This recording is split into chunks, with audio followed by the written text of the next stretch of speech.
Hello, Facebook. It is 1 o'clock, and this is our weekly Facebook Live. And we're in a new place. I hope that it looks nice on camera for you and gives you a feel for um, lovely summertime. And I want to get started today. It's basically part two, going a little bit deeper, we talked about last week, which was first flexibility and mobility, range of motion, and then strength building. And last week we were talking just kind of foundationally what it means to move your joints in a way that they were designed for, how our habits in our daily life restrict those movements and create patterns of movement and limited range of motion because of the way we live our lives, and what we can do to address that to make sure joints are functioning first. Increasing range of motion is another way of saying getting flexible. Then the next step from there is adding strength. So one of the last things I said in the last session was you don't want to have a restricted body, limited range of motion, and then put a whole ton of muscle on it, because muscle tends to be heavy and also tends to be tense. And so you want to be able to build tone muscle on top of flexible joints, because the whole idea is mobility, locomotion, using your joints to move yourself around this planet in the ways that you want to. So that's where we're going to go today. And the whole idea is this point of view, or this purpose, which is thinking about what do you want to be? Who do you want to be when you're 80? And I would ask you to stop and do this exercise every now and then, is just close your eyes. If you never thought about what you're going to be like when you're 80, do this. Close your eyes and just think. Imagine your best version of being 80. And when I do this, you can open your eyes now if you stopped. When I do this, I actually smile a lot. I feel really excited to become that lady because I'm picturing her dancing and running around and being fit and toned and not necessarily looking strange for my age at 80, but like radiant and vital and capable. And in that is also this feeling, right? That feeling of being capable, of being self-reliant. It's a lot of things kind of dissipate as we lose age and capacity in our physical bodies. And the only way we get there in our 80s is to start having that build and pay attention to the foundation now, which is how are our joints moving? Do we have muscle strength, motor control? Are we paying attention to daily habits so we can address those and make sure our bodies are balanced? And so that's where I want to start today, starting with where you are now and what you know. And so just basics, breaking it down, and then talking about how to increase flexibility from those basics, and then how to add strength. And we're going to frame it around the position we take when we sit at a computer at our desks. Okay, so it's a little chair back here, and I'm going to just break through it now. Break it down now. Okay, so here we go. You can barely see me. Let me tip the camera really quick. Okay, so sitting at a computer, we're basically like this, right? And we're going to start at the top. So basically, we're hunched over. The chin is forward, the head is down, and the neck is curved forward. Shoulders are hunched forward, elbows are perpetually bent, and wrists are mostly bent with the backs of the hands up. And what happens is, since we're hunched in our shoulders, our rib cage is constricted and we're not breathing deeply. When the rib cage is constricted and smushed forward, it's a technical term, smushed, the diaphragm actually doesn't have a lot of place to move. So we're not taking big breaths, diaphragm's not moving, which perpetuates that shrinking of the rib cage, smaller breathing, less oxygen, less mobility in the trunk. Then you look at the hip. The hip is in flexion. It's based like this all day.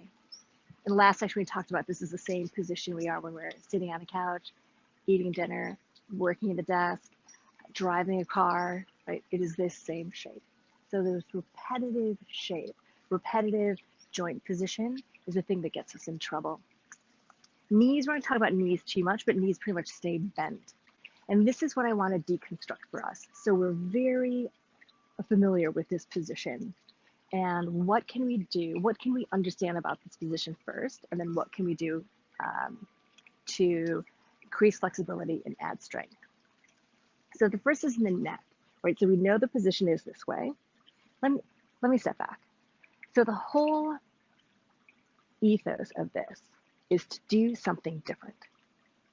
Meaning, thinking about the position of our body as we're sat in front of the laptop, and we want to increase mobility and strength, we've got to do something different. Create a shape in our body that is different than what we're doing normally. Yeah? So from here, what would be the thing here is instead of chin down, it's chin up, right? So even just taking the head back as far as is comfortable, we'll talk about comfort in a minute, is comfortable and holding it there and then coming back, right? So this act is counteracting all of the forward stuckness from being at the computer. So that's one very easy thing to increase mobility in the neck. Shoulders. So shoulders are hunched forward typically. We sit like this. This is terrible. There are two positions that we're trying to counteract. One is the shoulders are forward. So we want shoulders back.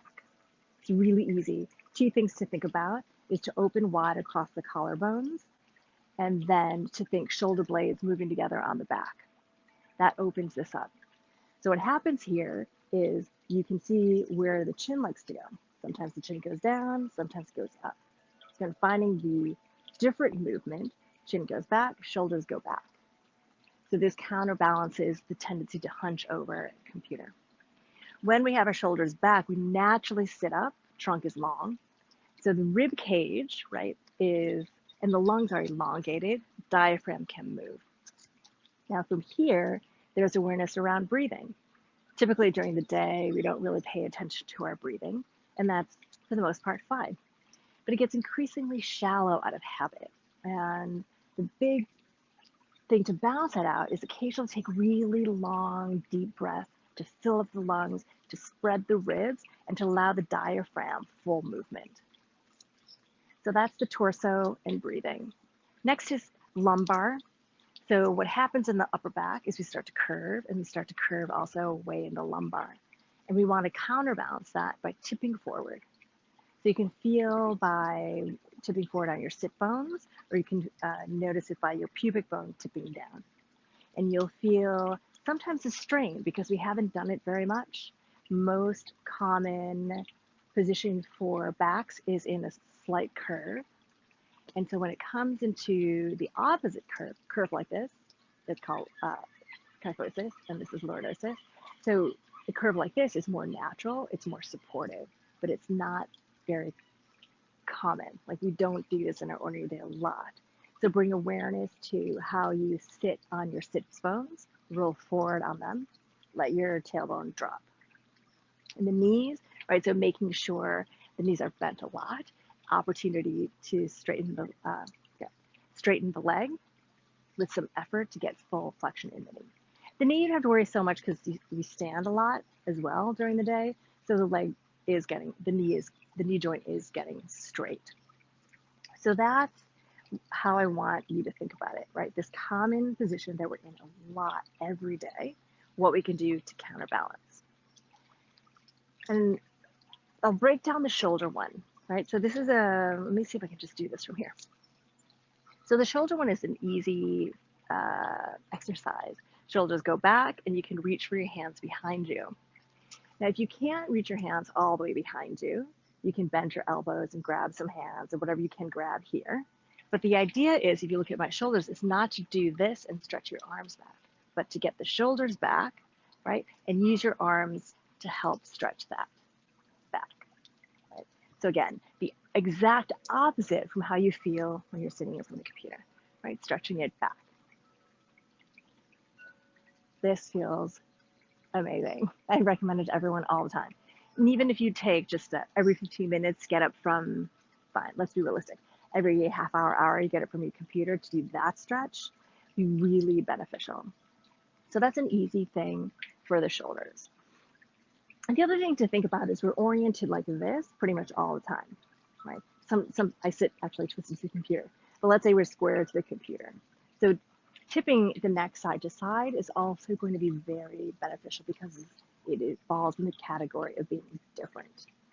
Same thing with the torso, so tipping side to side. This is not something we often do, and when you do it, it actually feels really good. So again, increasing space in the rib cage, increasing mobility in the trunk, but also then giving some stimulation to that area where the diaphragm moves up and down. And giving you more physical capacity for the breath to be big, and then you have the deliberate effort of doing deep breathing to get the lungs to expand and the rib cage to expand with it. So that's the breakdown. Again, starting with where we are, we're mostly sitting computer, and what do you know? You know the shape of your body, you feel it. So taking the movements to give opposite action, to give space in a different direction, that's the easiest thing to do. From there, let's talk about what it should feel like. And this description is an amalgamation of yoga study, yoga practice, and yoga training. And it is the idea of pain and struggling. So many of you have probably been in yoga classes before, and there's kind of two categories of pain and suffering. One is it's just kind of brutal and hard work and that like efforting, right? That's fine. I call it the grimace versus the wince. So if you're grimacing like, oh my God, how long is this teacher going to ask us to hold this pose? Versus you wince because it kind of hurts quick and sharp, right? In the former, hang out a little bit longer, right? That's where you are at a comfortable limit and you can push through. When you have very sharp pain is when you pull back. So in the instance where you're trying to stretch through your shoulders, you go to that point where it feels like, doesn't feel like happy and sweet, but it feels like something's good is occurring. And you hold it, I would say to start like 3 to 5 cycles of breath and then let it go and then shake it out and then do it again. And within the second or third cycle, you'll feel already so much more space. And when you do have space, then you can start to move into that space. Right? And then what happens tomorrow when we sit at the computer, some of the space goes away. We have to create the space again. So that's where we are in terms of assessing limit, right? You need to feel where you are, to feel kind of the struggle and the stretch and some tension, and you can hold it there and then release and then come back. Versus super sharp pain, just stop what you're doing, find a little bit better alignment, and try very slowly again. Okay, great. So now I want to show you strengthening. I want to show you some more stretching and how it moves into strengthening. And I'm going to do this around yoga poses. So we're going to start like this. We're going to start on all fours. And again, with the framing that, let me tip the computer up again, with the framing that we're looking for opposite action, right? So we talked about the lumbar, right? When we're sitting, it's curved like that. So here you want to just move it down and move it up and move it down. So finding action here, right? That's one. Two is now we're starting to build some weight bearing, strengthening through this arm by just leaning into our arms. So again, thinking about our shoulders, they were in front of us while on the computer. Let's push them back like that. And then that starts to build range of motion and strength as we're holding this, our weight on top of our hands. So the next level to this all four position would be plank. So holding plank like this. Plank adds more weight to your shoulders, so you're building strength here. And again, watching the shoulder position, being forward or back, and then looking at the hips, which are now straight. And this is a great time to work on breathing nice and deep. So from plank, we're getting great muscle tone. One of the challenges here, plank's really hard for a lot of people, so you can start on your knees. So you just put your knees down without putting your tush in the air, so you can still feel the weight in the front. What happens when we first start building strength, the muscles will start to quiver. And with quivering is actually a good sign. That means you're working at your limit and you're asking your muscles to do more than they have. And that's where you're pushing into increasing strength. Oh, Eva had a question.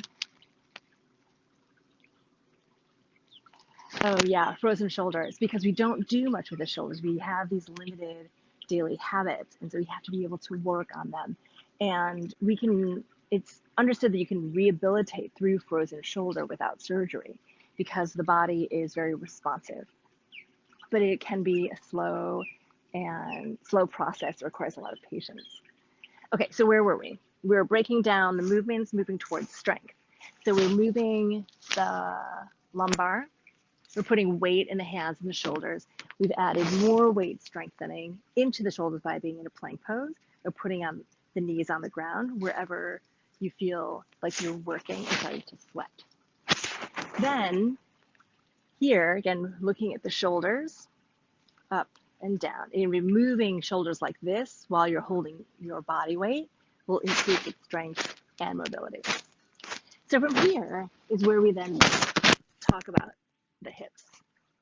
So remember the hip position, the chair is bent like this. So we're going to take 1 foot forward. It doesn't even matter how far forward this foot is, just somewhere forward where you can feel opening in this hip. The idea is to move from this bent position beyond a straight position and then open this part. When I teach yoga, I often talk about the reference points for your hip, comparing them to the pockets of your jeans. I know nobody wears jeans anymore, but if you had your front pocket, your jeans where you stick your hand in, that curve, that's the part you want to be pushing forward. And this opens exactly the hip crease that's been bent all day while you're sitting at a computer. So that's what we want to open up here. And then you can lean back, come back to your hands knees position, and then you do the same thing on the other side. But that's the whole idea, is to find the opposite shape in the hip. So from a bent position in the chair, opening in the hip. The added benefit to this is that it helps increase your butt muscle strength, your glutes as well. So that's always a good thing. So that's where we are in terms of movement. Now, if you come back to all fours position, and we can move back into like the resting pose of child's pose. Now check this out, right? This is a very rested pose. What's great about this is in this position, shoulders are fully extended. Hips are beyond where they are when we're sitting at the computer. So they're hyper flexed, and knees are hyper flexed. So when we're in the kind of the 90-degree position at our computer, now we're going even deeper.